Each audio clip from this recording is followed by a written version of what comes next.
everyone, Julian here, and today I'm going to be showing you how to make organic textured electronic music in style of Fortet. As usual, you can get the project file and samples from this video in the description, and if you're a patron on my Patreon, check there because you'll be able to pick them up.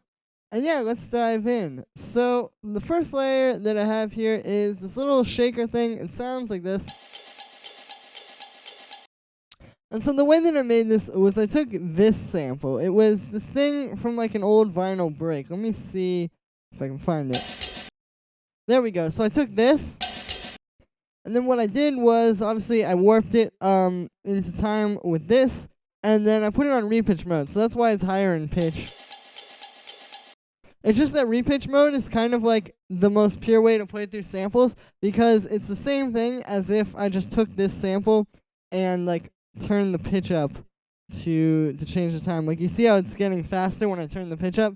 It's the same thing as doing that. So it's a lot better than like putting it on beats mode or something like that where it's messing with the transients and all the individual parts of the sample. So then for processing on that, I just have an EQ8 cutting out some low end and then giving a little bit of a high boost and then a side chain to the kick. So this layer is pretty important. Like if I play the whole mix without it, you'll see. Definitely not quite as cool. This is what really gives it the like organic kind of sound is when you use stuff like this. So I recommend listening through like old drum breaks and old samples and looking for stuff like this, like just very short little percussion loops that you can keep looping over and over. So yeah, so then the next thing we have here is the kick, which sounds like this. Not really too much to say there, just like a pretty soft, nice, powerful kick.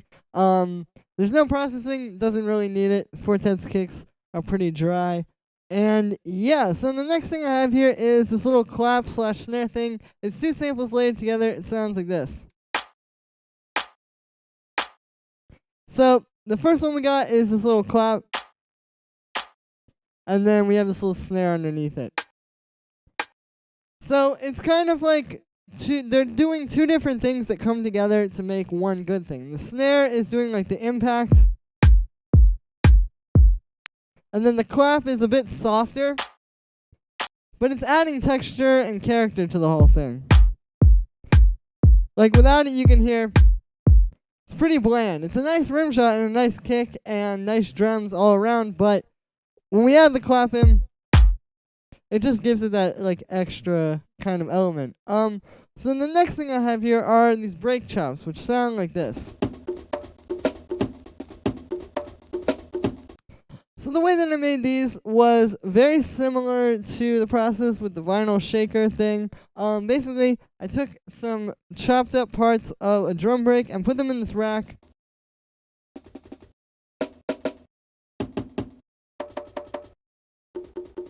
So yeah, you can hear just like some random different percussion that I found. You can see like I have like a snare and a kick, and I'm just using them as like regular percussion. And then what I did was I just put them in here and made this kind of cool pattern.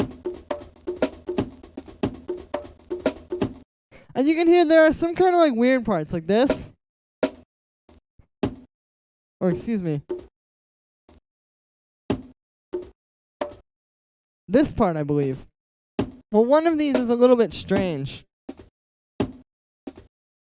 I guess it's that one, the one where it's like two hi-hats.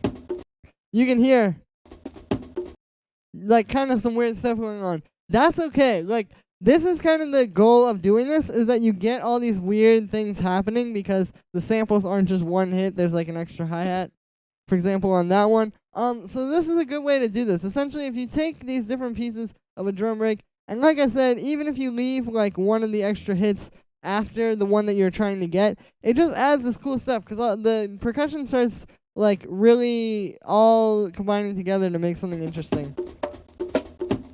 And you also get a lot of vibe just from having like these two looping the whole time as well. These are just some hi-hats from the same break. And yeah, like those add a lot to the background. So as you can see, it's very important for the style to go through old samples. I definitely recommend drum breaks. Like, there's really no other way to get that really kind of textured percussive sound that Fortet has. Like, before I knew about this method of doing it, I would always try a lot of other stuff, like using all kinds of different sounds to try and make it sound that way that his stuff sounds. And really the best way to do it is just what I did here. Like, just use drum breaks, chop them up, know how to work with them. And yeah, so then the next layer we have here is this, which sounds like this. It's just a paper crumple. And so what I did here was I put this paper crumple into the Granulator. It's a thing from Max for Live. If you don't know, I'll put it in the description. You can get it for free. But yeah, essentially what the Granulator is it's a granular synth. So what it does is it plays back a sample just the same way that a sampler would. But the difference is that a sampler would just play it from start to finish, or from start to wherever you stop holding down the key, I guess. But what this does is if you look at the thing, you can kind of see this. It's playing back the sample, but then it's playing back other parts. So these yellow lines are sort of like the part that it's playing at any given time, and you can see, like, it's playing a lot of what's in this little yellow box. That's the main area that I've selected on the sample, but it's also playing, going outside of that to play all these other little parts and, like, splice them in there. And that's where it gets the term granular synthesis. It's just literally taking grains from the sound and playing them. And the thing about this is it's really cool for stuff like this paper crumple, because you can take a really short sample. Like, this sample is actually pretty short. Just like that. And you can put it into this, and it'll essentially make an infinite loop, because it's just going to keep randomly playing different parts of the sound. So the way it all works is using this grain knob and the spray knob. Essentially, the grain is how big this little yellow box is. And then the spray is how much it's going to go, like, all around the sample looking for a sound. So, like, if I play it from here, it just loops the yellow box. But if I start turning it up, then you can see. And if you turn it up all the way, it kind of becomes unusable, or it just doesn't really play the sound.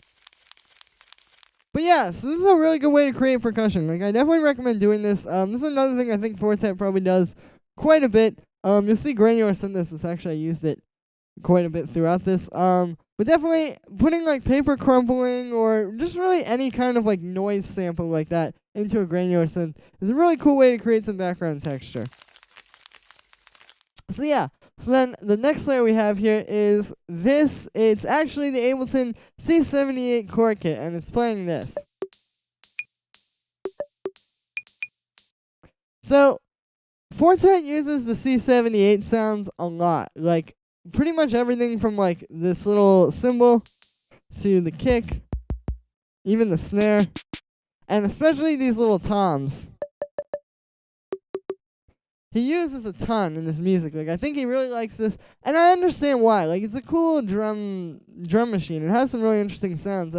That cymbal, it's very nice because it doesn't take up a whole lot of space in your mix. Like, a lot of times cymbals and hi-hats in general can get kind of messy like that. But the thing about this one is that it's just so small and thin that it doesn't take up that much space. So, yeah, that. And then, like I said, like the little toms or bongos or whatever, those are also really cool because they have, like, this kind of, like, upbeat sound. They add a lot of energy to your tracks when you throw them in there. And yeah, they're just a nice sound. Same thing with this clave. But yeah, so overall, like, the C78, I definitely recommend using it because Fortet uses it a lot. And if you want to sound like him, then check it out. So then the next thing we have here is this grainy voice sample. It sounds like this.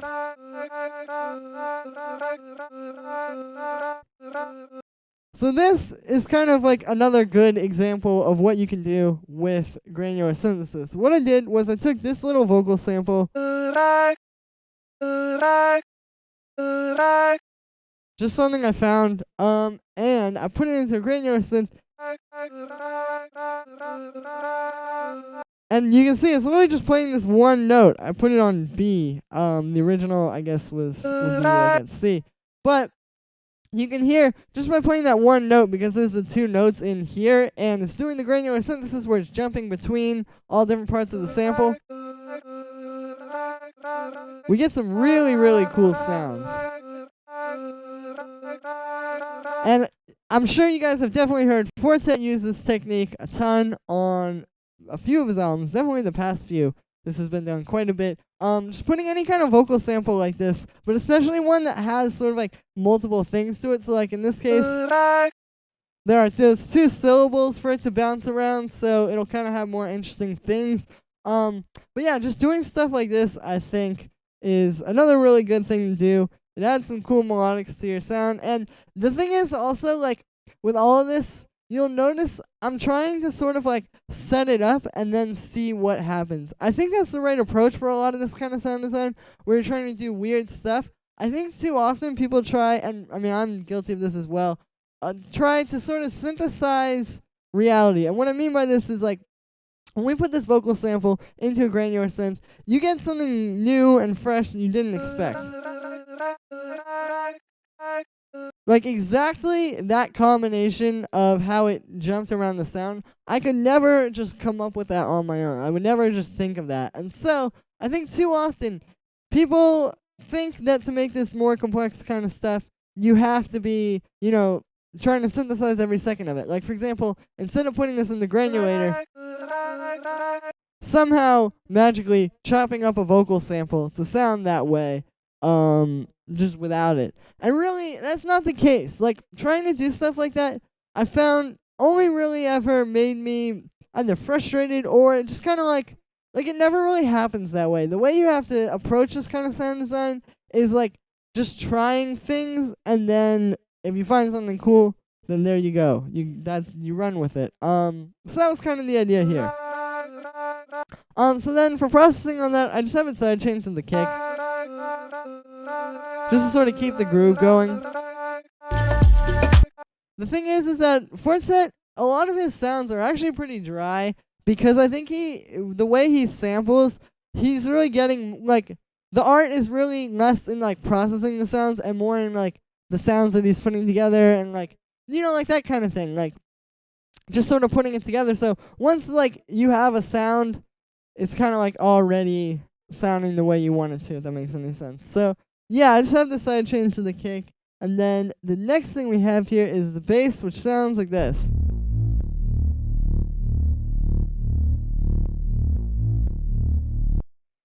So this is just a pretty straightforward bass.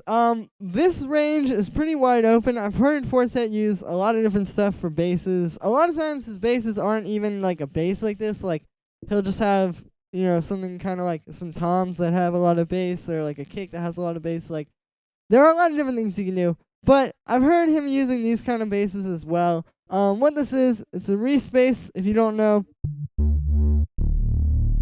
So essentially, it's 2 saw waves being played together. One of them is detuned, and then I have it going into a low-pass filter.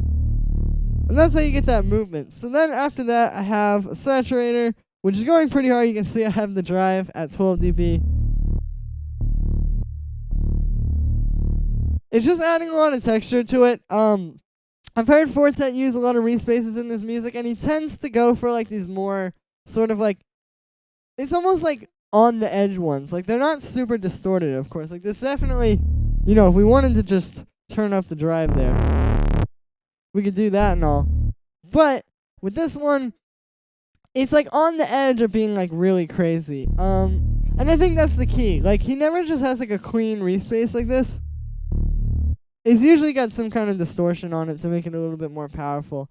So yeah, so I just use the saturator, and then I just have it sidechained to the kick. And as far as the notes go on this one, I have it playing kind of the simple pattern. You can see it just sort of drones on this D, and then goes up to A on every second quarter note. And yeah, that's just kind of like a simple pattern. Like, a lot of times in Fortet's music, because it's so much about texture and like automation and all that kind of sound design and stuff, a lot of times he'll just have like parts that are kind of like drones like this. Like, this entire musical little 8-bar thing is kind of just a drone. It's just one idea that gets very like, you know, it kind of plays over and over, and it's very hypnotic and kind of like psychedelic, I guess. That's sort of the idea here. So that was why I wrote this bass line the way that I did. So the next thing we have here is this little vocal sample. It's going into a granular synth.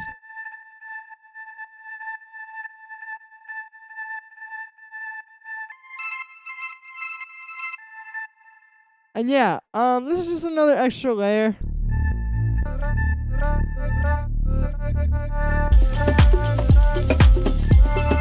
You can hear when we take it out, the whole mix just doesn't really sound as good. I felt like it added some nice kind of like extra harmonic stuff.